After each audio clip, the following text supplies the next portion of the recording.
Welcome to Mental Health, It's a Trap. We're your hosts, Susan and Stephen, mother and son, unravel the complexities of the mental health traps people fall in.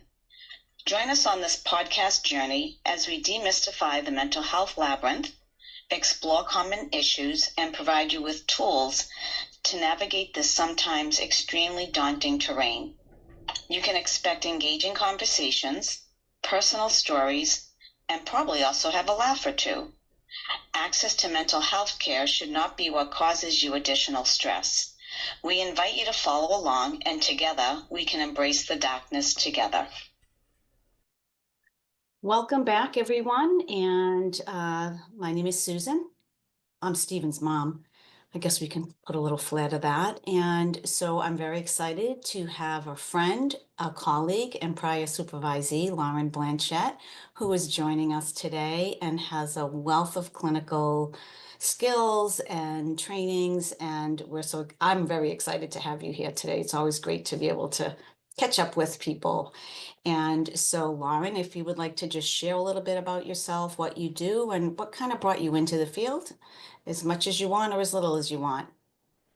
Sure. Yeah, thanks for having me on. This is really exciting. I'm happy that there's some fellow therapists or social workers doing this sort of thing, inviting people on to talk about their different specialties, things like that. So, so I'm Lauren. I am a clinical social worker, and I currently work as an individual therapist. I'm part of it's a small private practice in Concord, New Hampshire. And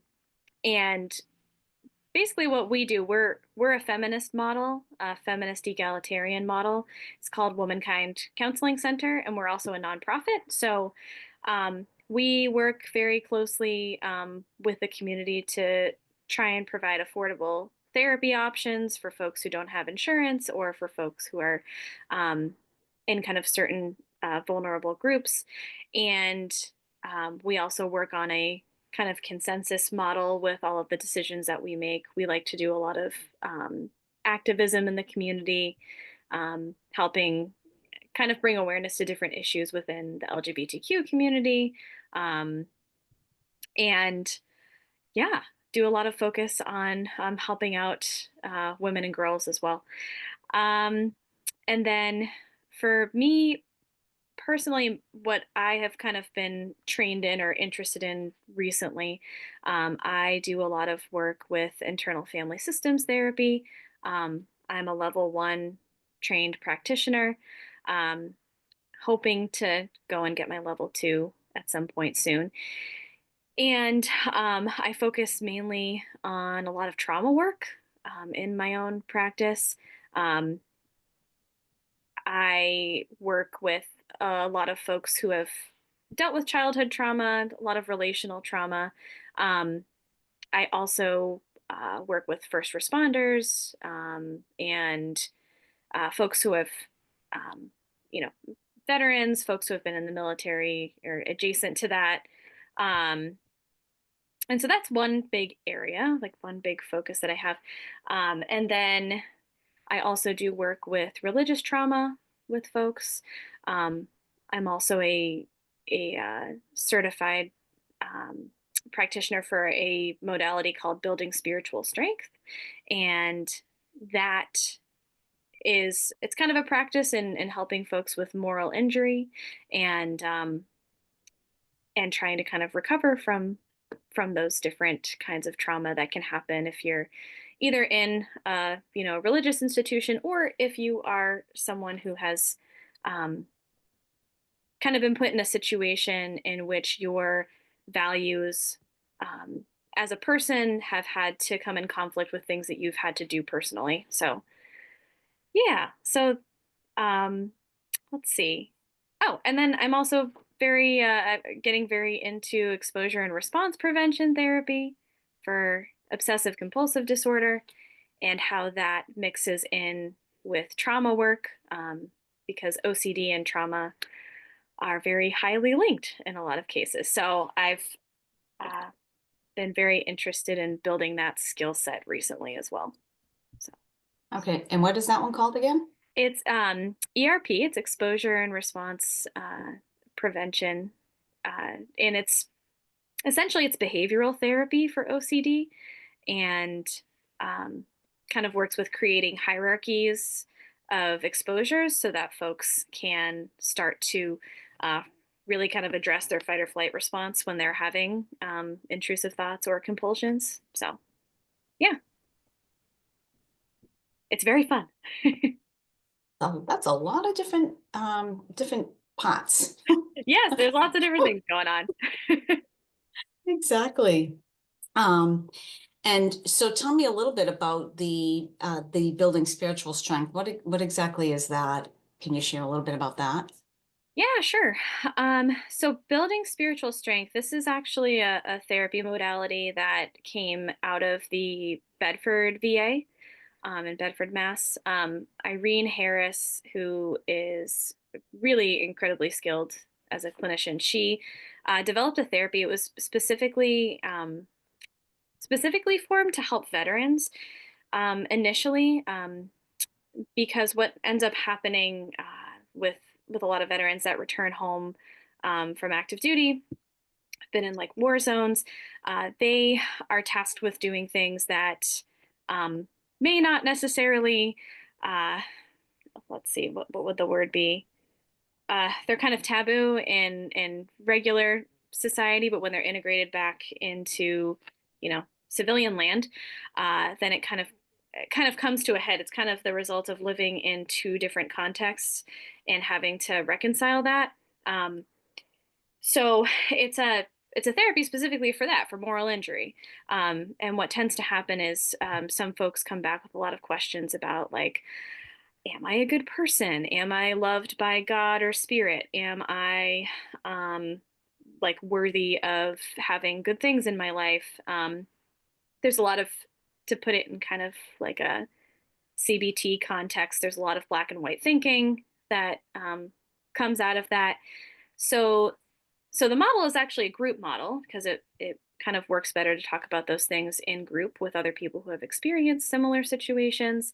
A lot of folks have like survivor's guilt, for example. That's a big one.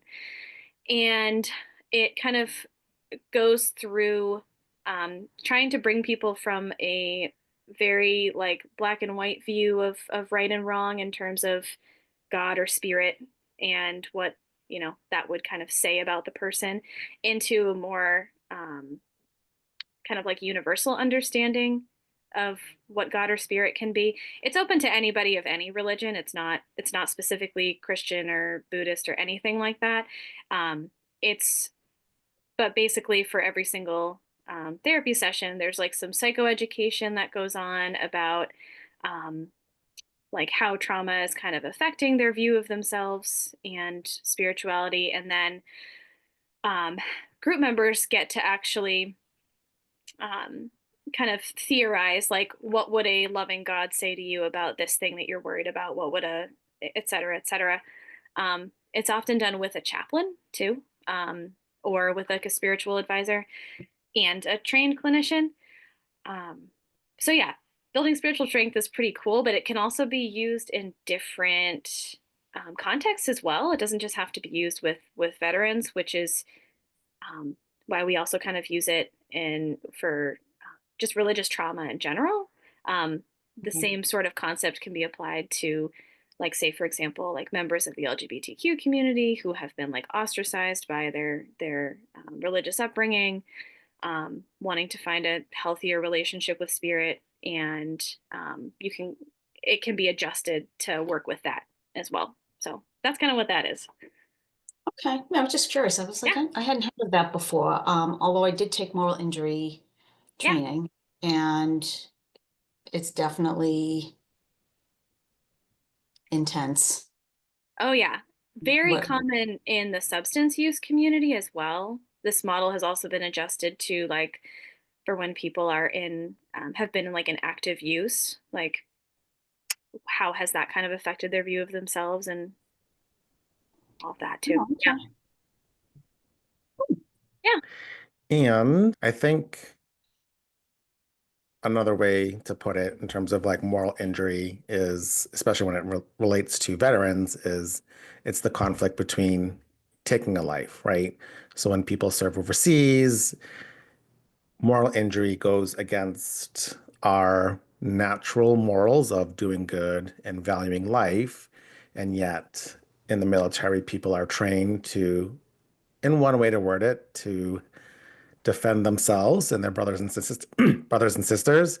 However, when you are on tour or on duty and you are in another country where people are out, to get you and you need to protect yourselves, even if that means ending lives, whether it's adults or children, that weighs heavy on a lot of people because it's not what we're born with, right? To value life and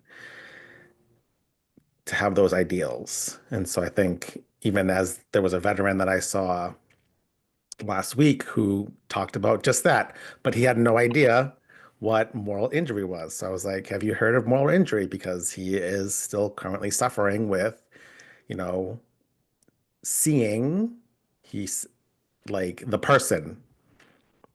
So he's like seeing the person that he killed, even though that person was trying to kill him. And so he's, he feels like he's being haunted and he's like stuck in this space where he can't sleep and, activating the Yeah. PTSD and all that stuff. Yeah. Mhm. Yeah. It can be really, really dark for folks trying to come out of that and trying to understand. And also for even just more in general for first responders, it's very interesting too, because sometimes it's a case of, oh, I tried to go in and save somebody. I tried to do XYZ. I lost the person. And I also like to include like nurses, doctors, things like that in first responders sort of situations. We saw a lot of that with COVID. Um, so yeah, it's a really difficult place to kind of come out of. And yeah, one way to do that is by addressing like the moral distress or the spiritual distress that kind of is going on with that. Um, Also, I should say, I know you asked the other question of like, why am I in the field? And so a big one is that I come from a military family. That is something that's just part of my history and was a huge uh, kind of piece of growing up was being part of that community and that culture and um, kind of watching what can happen within that group and how people deal with either their trauma or their anxiety in different ways. Um, and in addition to that, it's actually pretty much my upbringing ties into everything that I do as a social worker. I also went through the experience of having really severe OCD growing up, and so I had my own sort of exposure therapy that I went through for that, um, and so it just kind of inspired me as well to think about like, oh, do I want to be a helping professional? I wasn't a helping professional for a very long time. I was in social services, but I was in fundraising, oddly enough. And then finally decided to go back to school and uh, kind of go after what I really wanted to do if I, didn't feel um, like I felt like for some reason I couldn't go do that for a while. And then I was like, no, you know what? I can go back to school and I can do this. So kind of later in life changer of career. And here you are. And here we are. Yeah. You are a fantastic clinician. I will give you that. Oh, thank you. Well, I had a wonderful supervisor. So Um, yeah, it's interesting, and I just want to touch upon this because it has been coming up. I'm working with a person who's also an LICSW, so someone who's actually needing support and help. mm, And it's interesting to me how much pressure we put on ourselves to be the professional and and people see us as infallible and all of those things, right? And just stepping back and saying we are human beings like everyone else. We have our own journeys, which more times than not, our own journeys have brought us to do the work that we do, right? And I would say that's a very, very high percentage in the people in the field. Mhm. And, and I think that it humanizes us for those who put us on pedestals, like you're going to fix me and, your life is perfect and you don't have issues and struggles and challenges. And I'm like, oh, yes, we do. It's just that when we are working with others, our stuff has to, and I always tell people, do your own work before you step into a room and work with others, right? And so that you can manage when stuff comes up for yourself, because we can be triggered as well in sessions with the people that we're supporting.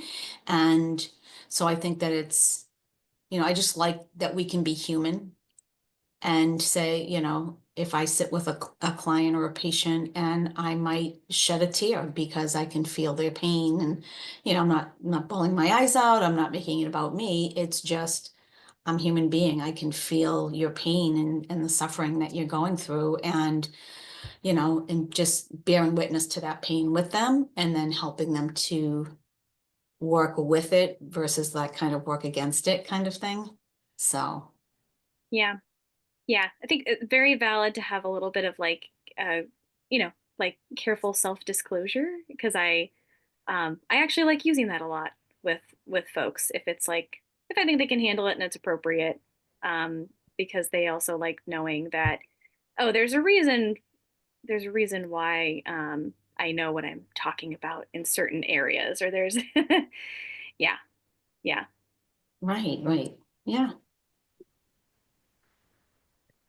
And what are your thoughts? Because I know sometimes there's a mix of exposure therapy being, good and bad. And I think we could say that probably about everything in life. There's good and bad to everything. But I'm curious to know what your thoughts are as someone who's gone through exposure and is now guiding people through exposure. Like, what does that look like if someone is looking to know more about ERP? Mm. Yeah, so exposure is definitely one of those like, I would say it's a very polarizing topic in the therapy community for a lot of reasons, but it can be done very well. So, um, if you're so going through exposure therapy, it's incredibly hard.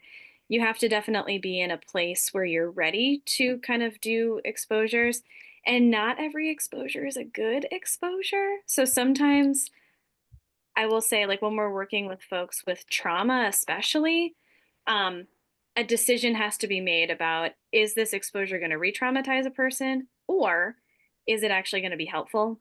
Um, so, so like the type of exposure therapy that I don't necessarily ascribe to as much is the type where someone needs to kind of spill all of their trauma out and keep talking about it and rehashing it over and over and over again, um, with kind of like the theory of the more that you talk about it, the better it's going to get.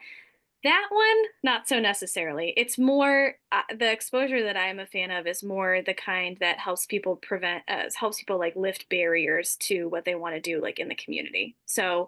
Um, so like with working with somebody with trauma and OCD, I would go more on the internal family systems side with the actual heavy trauma piece and the feelings of shame and all of that that's associated with that, because we can talk about different parts of themselves and how those parts are trying to protect them. How do we kind of unburden those parts of themselves? And then, like, if, say, for instance, they're having a really hard time, like, I need to be able to go to a grocery store. I need to be able to walk into a grocery store and go do my shopping without having a complete panic attack every single time. Okay, then let's start exposure in baby steps, knowing that we need to use um, specific grounding skills before we go in and do that. We need to have an out just in case we need it. We need to have people to call. Um, yeah, the best type of exposure is the most trauma informed type, because it's never throwing somebody into something before they're ready, before their body can handle it, before they've kind of processed some of um, the bigger trauma related pieces. I notice when someone can start talking kindly about themselves in some way, that's when exposure gets a lot easier. Yeah, and being able to do things in the community and even just with family members and yeah. But yeah, exposure work is hard. It is. It's not fun for the person, and I can say that as somebody who's gone through it myself. Like I had, and I just had to go through this again with some postpartum OCD too. To, hey, I can walk up and down the stairs with my baby without feeling freaked out, or I can drive in the car with him without feeling freaked out. But yeah, it is panic inducing in the beginning. So, but the theory is that the more that you're able to talk kindly to yourself and do the exposure, the more that the panic will subside over time. And that's certainly been the case for me. So, Mhm. Yeah, I, I think it's a very different, because when we think about exposure therapy in the past, a lot of it was re-traumatizing to people of oh yeah. talking about their traumas, sharing the experiences and the details, and at the end of the day, what do you really get from that, right? So I do like the opposite of what you shared in terms of that, like those, I do like the baby steps with patients and clients, like, okay, you are agoraphobic and you can't leave your house. So I want you to just go and stand at your door Mm-hmm.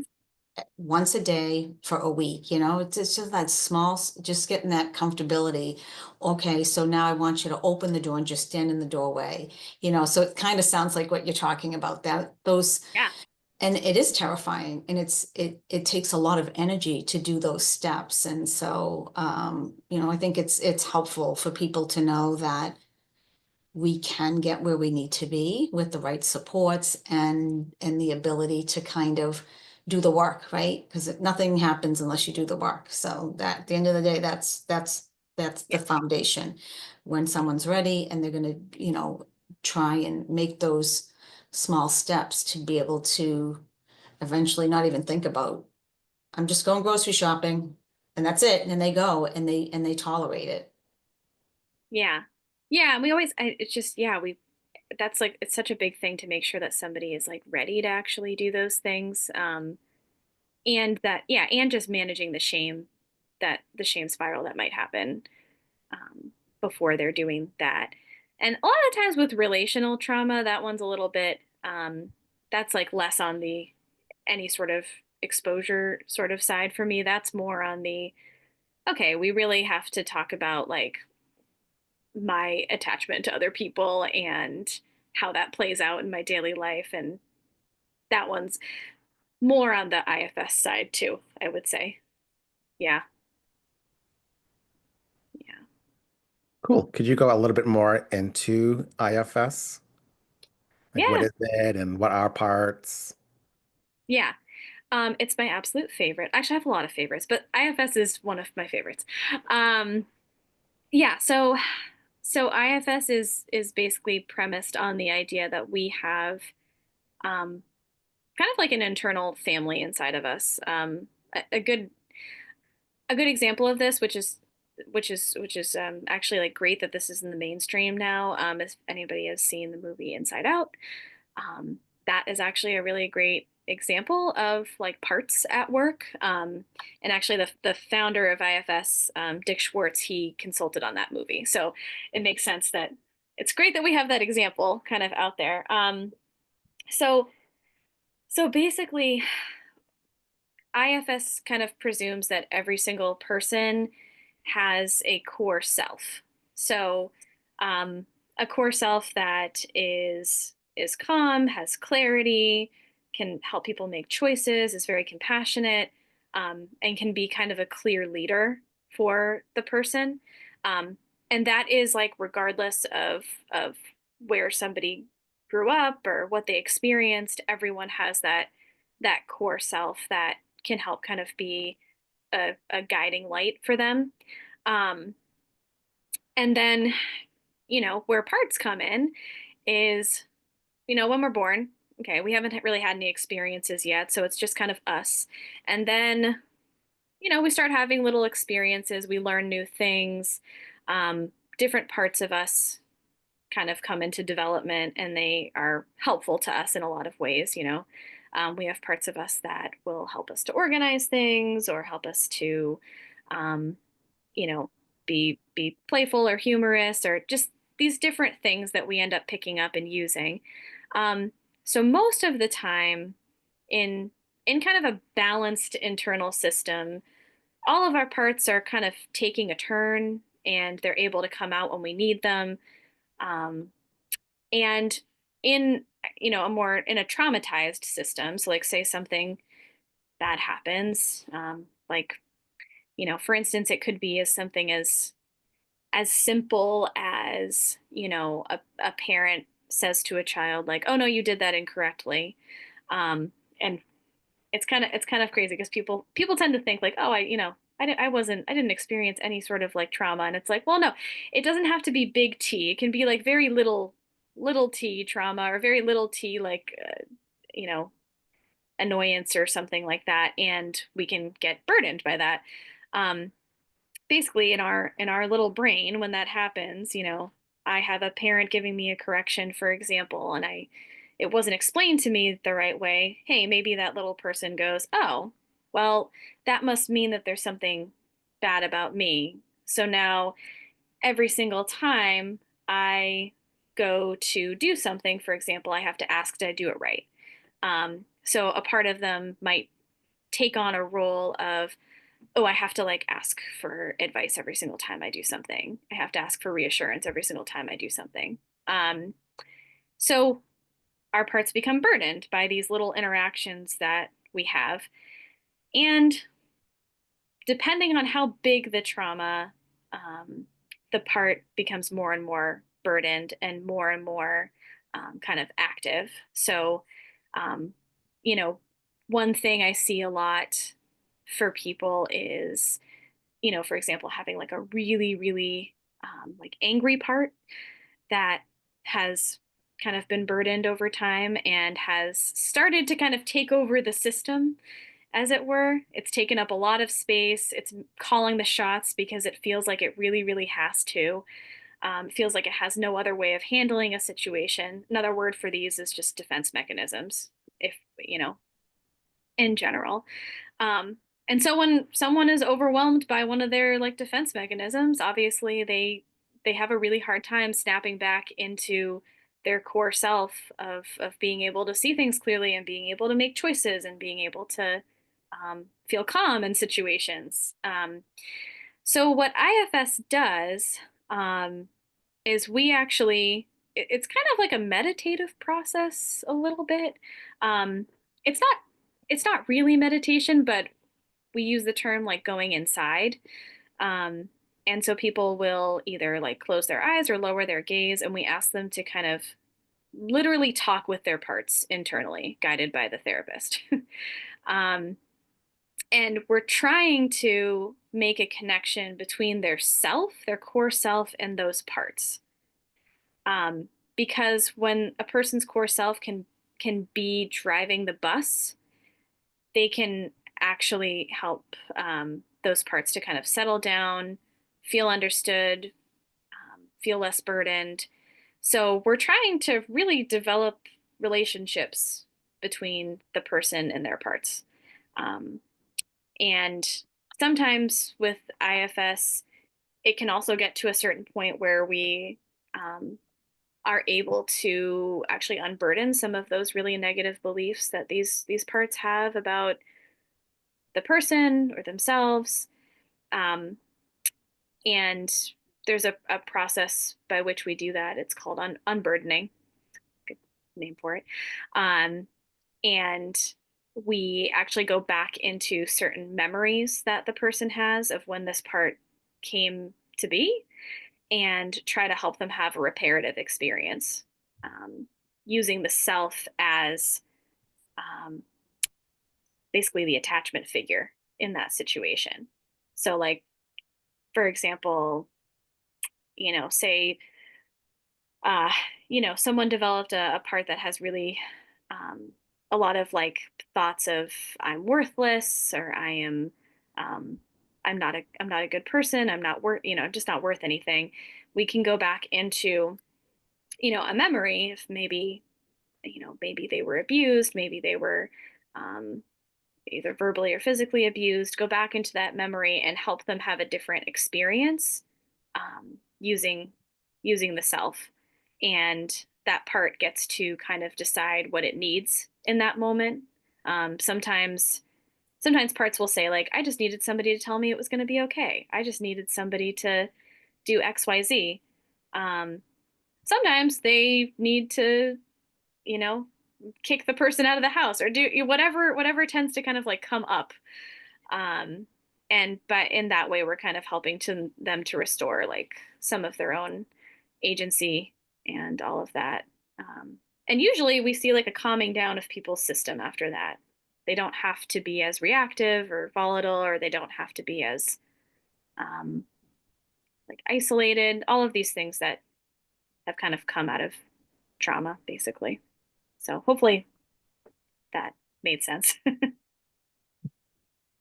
Yeah, no, it does. I mean, I think one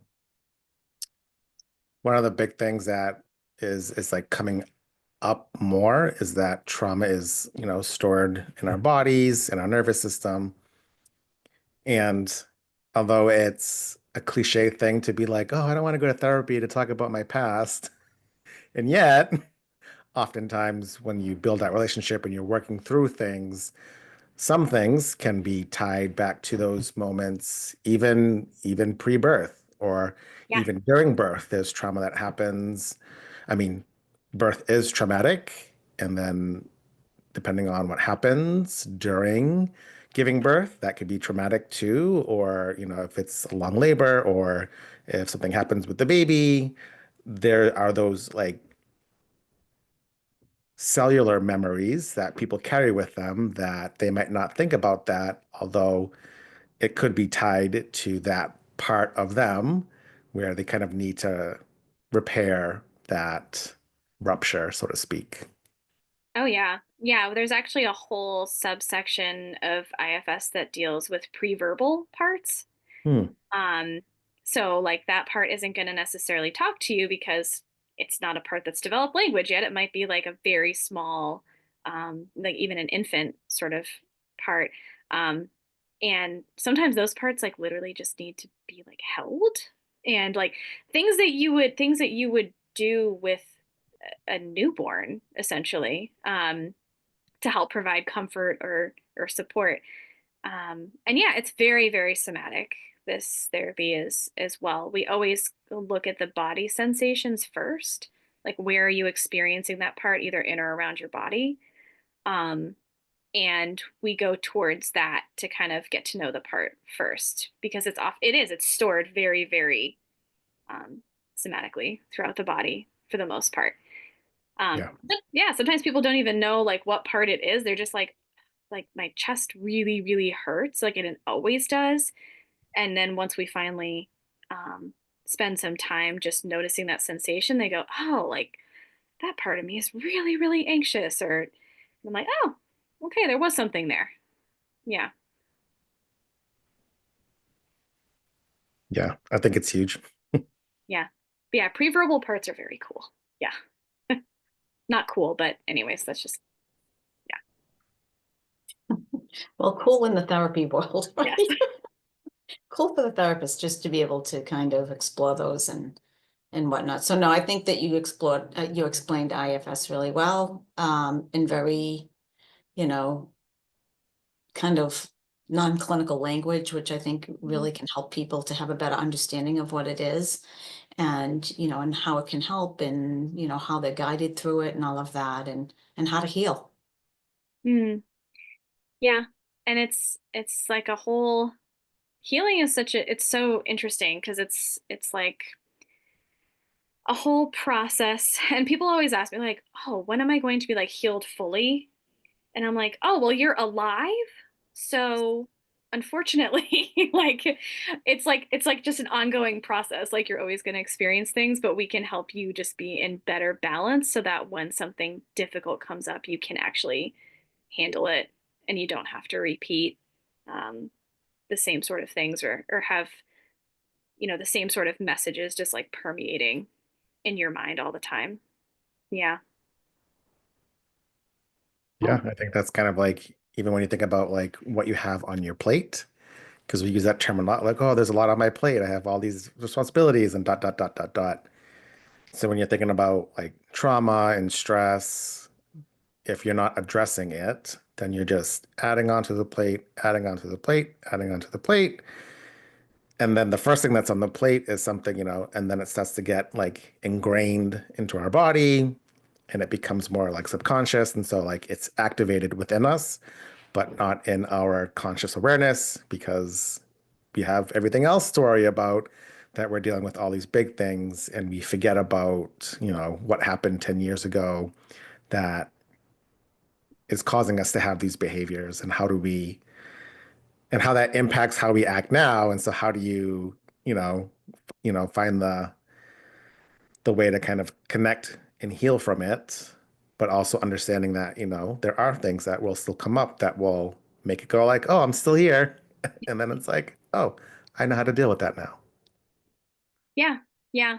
It's that's definitely the process, is just being in communication with all of your parts whenever you need to. And yeah. And I think one of the best things about IFS, actually, that I just love this about it, is that we're not trying to eradicate any parts from people. We're not trying to exclude any, even the most like severe parts, the ones that get the angriest or get the most anxious. We're not trying to get rid of them.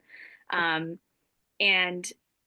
that tends to be a lot, I don't know, just a lot more soothing to the system. It's like, no, there's no bad parts. There's just parts that have been put in really bad positions. They've had to take on like this really intense role. Um, and that's like super helpful for folks who are really like ashamed of like the way that they react to things. It's like, well, there's a reason why that part is there. It's not a bad thing. It's helped you through a lot of really crappy times. um, so yeah. Right. And I think a piece of that is, our experiences don't go away. What we've Yeah. had in our life, whatever our experiences are, good, bad, and ugly, they don't go away. We're just learning how to manage living life with them, right? And I used to joke with clients back in the day with my big eraser and when I was doing trauma work, and I would like put the eraser on their leg, and I said, "Did your leg go away?" And they're like, "No." I said, "Trauma doesn't go away because Yeah. it's experiences. It's whether how we were treated or spoken to, whatever it is, right? Vicarious trauma, witnessing trauma, not being personally impacted by it, though witnessing it. So trauma can come in many different forms. And I think when we work with people, we're teaching them how to tolerate the distress Yeah. from trauma. And monkey wrenches come all the time, right? We always get these monkey wrenches that fly in from all different directions. And we get better at managing them when they hit versus, so I kind of look at trauma sometimes a little bit like grief, right? When you have Mhm. loss, right? And in the beginning, it's really raw grief. And as time moves on, I'm not a fan of time heals wounds. I don't believe that. Mm. I believe that I feel that we learn how to live with the grief in our life. And we switch from this um, moment in time when they died to the life that they lived, right? So that's the hope, is to get to that place. And trauma's similar to that, right? It's that this thing happened, and over time I learned how to work and live with it instead of Yeah. fighting against it. And so when you were talking about the pots, it made me think about all of these pots. And when I did trauma work and talked about, you had a set of survival skills that got you where you are today. You're sitting in front of me, you have survived the trauma just for Yeah. the fact that you're sitting in front of me. Now, how has the trauma impacted your life today, right? So not necessarily that exposure therapy piece, though, how's it impacted me and what can I do with those pieces or parts, right? So it's interesting how our therapy modalities all overlap in a lot of Oh, different yeah. ways. Yeah. Yeah. Oh yeah. And it's very helpful for like some people don't understand like the responses they have to certain things. It's like, oh, I was in an abusive relationship and I had to act a certain way to make sure that the other person, for example, like didn't react towards me. And so like I have that fawn response. And people are like, I hate that part of myself. I can't believe I did that. And I'm like, well, could you actually change your posture towards being like really kind of loving towards that part for keeping you safe? Like that's so strong of that part to have to, to have to like take on that role to do that for you. Cause I'm sure it didn't want to do it either. Um, Right. but it was like, it was trying to help. Yeah. Yeah. Yeah. It's huge. It's tough work. Yeah. Yeah. Mhm. And there were many people before us who have done the work, and will Hmm. be many people after us that will do the work, and there's the hope. There's hope that life can be better, regardless of what we go through for the most part. And depending on the ability to want to make change in my life and make the commitment to myself to be able to be a better version of who I want to be versus, what the experiences have ingrained, or, like the thought processes or the beliefs and all of those things, right? And again, it's not saying to people, this is easy. You got this, you can do this. You do have this, you can do it, and it will be hard, Yeah. you Yeah. know? Holding both of those things at the same time. You can do it and it might suck, but it's good. Exactly. Oh, Cool. Well, is there any tip, trick, reframe? Is there a tool that you use, whether it's with IFS, CBT, that if someone is going through something that's stressing them out, how can they recognize what it is, or what's a tool that can help them reduce the stress so they don't so they can respond to things versus react to them? Yeah. I was kind of like trying to think about this too. So I think one that's good for clients and for clinicians and just for anybody actually, honestly. Um, Sometimes I'll speak to it from like I guess from like the therapist perspective. Sometimes in session, in being able to deal with, you know, somebody says something and I have like an immediate thought of like, oh, I could react to this in this way. Um, what I will do is I will just kind of do an internal check and just see like what parts of me are coming up right now. Like when I am confronted with a situation, what parts of me are coming up right now is, you know, because sometimes that like initial reaction is like, oh, I'm angry about this, or oh my God, my whole entire body is anxious. Um, so I will think to myself, okay, what are these parts? And then I will just kind of, and you can ask your parts to do these things. It's kind of lovely. I will just ask them like, hey, can you just maybe just like stand next to me, soften a little bit just for a minute so that I can respond to the situation. Me, Lauren, my core self can respond to the situation without having some sort of a really strong reaction. Um, Sometimes I'll even like write them down while I'm in session. Like if I've got like a notebook in front of me, I'm like, oh, there's a part of me that's coming up that's really confused right now. I need to not be confused right now. I just need to be here with somebody instead of being confused, because that's not going to help anybody. So it kind of helps you like re-engage with people in a lot of ways. It's like, oh, okay, I've acknowledged that this part is coming up. I'm going to ask it to just take a little bit of a step back for a second. Um, but even like for just in general regular situations, like say you're having a fight with somebody or something like that, or you're getting really heated in an argument, um, going, okay, like I'm gonna ask that part if it can just again like soften that like anger in me so that I can actually listen to what this person is trying to say to me, and I can respond in a way that is not going to send me into either a shame spiral or make me regret what I said, or so it kind of helps, like, in doing the mental check of like what parts of me are coming up right now that were not here 5 minutes ago. Yeah. It's making me think that time in supervision when you took me down Yes. your spiral rabbit hole. Yes, I've taken Susan down many spirals with me because I have a part. He is Oh, and parts don't parts are have all different genders, by the way. So he's actually and they all look different depending on how internally visual somebody is.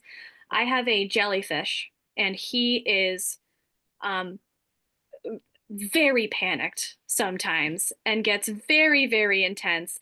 And so he helps me bring other people into the spiral with me to feel better as well. And so, yeah, that's happened a number of times in supervision. Yes, which is why we have supervision. As you were telling me that, as you were sharing about that, it made me just think of that one time when I said, Lauren, I don't think anyone's ever pulled me into their crazy. Yeah. So you get an A+ today. Yes. Can I bring you into my vortex? Yes. Yep. Yeah, I think that's super helpful because I think we forget about body awareness. Like, what am I feeling in this moment? Hmm. Versus like, wah, wah, like back and forth, back and forth, back and forth.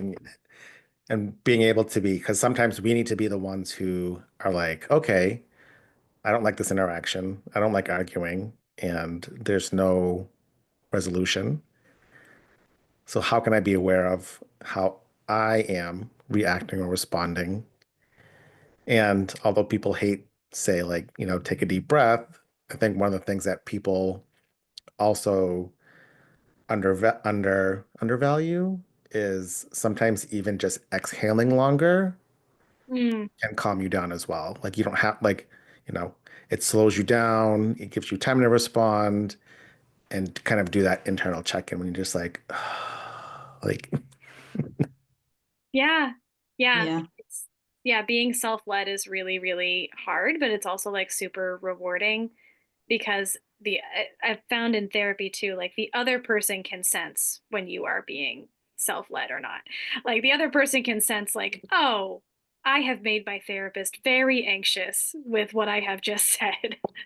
Or like I can sense that like there's something that's different about the vibe in here. And um yeah, so it's yeah, that like in moment work I feel like is really important a lot of the yeah. time. Yeah. And similar with clinicians, it's the same thing of being able to guide someone through that process of Yeah. like, ooh, I feel anxious. And so like, Lauren, I want to let you know, I'm feeling a little bit anxious. Are you feeling that too? Because sometimes, as the client, we don't always have that awareness because we're seeing someone for that support. And so we could just be on autopilot. And then as the clinician, it could be like, wow, I'm feeling a little bit anxious. Is that what you're feeling too? And then that can help them to recognize, oh, yes, I am feeling anxious. And then what does that feel like? Kind of like building Yeah. those blocks. Yeah. It can help with yeah, it helps a lot with like repairs with people a lot of the Hmm. time. Like, oh, if I have said something that is either I've made an assumption or something like that, I go like, oh, there's a part of me that's you know, just feeling like I need to bring this up, that I've like made this assumption about you or something. Let's kind of like chat about it. And people usually find that pretty refreshing, that like a therapist can also admit that they are like in a part, you know? Yeah. Yeah. Cool. Well, it was definitely a pleasure having you on today. Yeah. Thanks for having me. Yay. Of course. And if anyone has any questions related to IFS, CBT, ERP, moral injury, we talked about a lot, and we'd Yeah. love to go more in depth if people are interested in learning more about any of these different modalities and different ways that can support you in your journey, depending on where you are. So if you have any questions or comments, let us know. And everyone else, take care.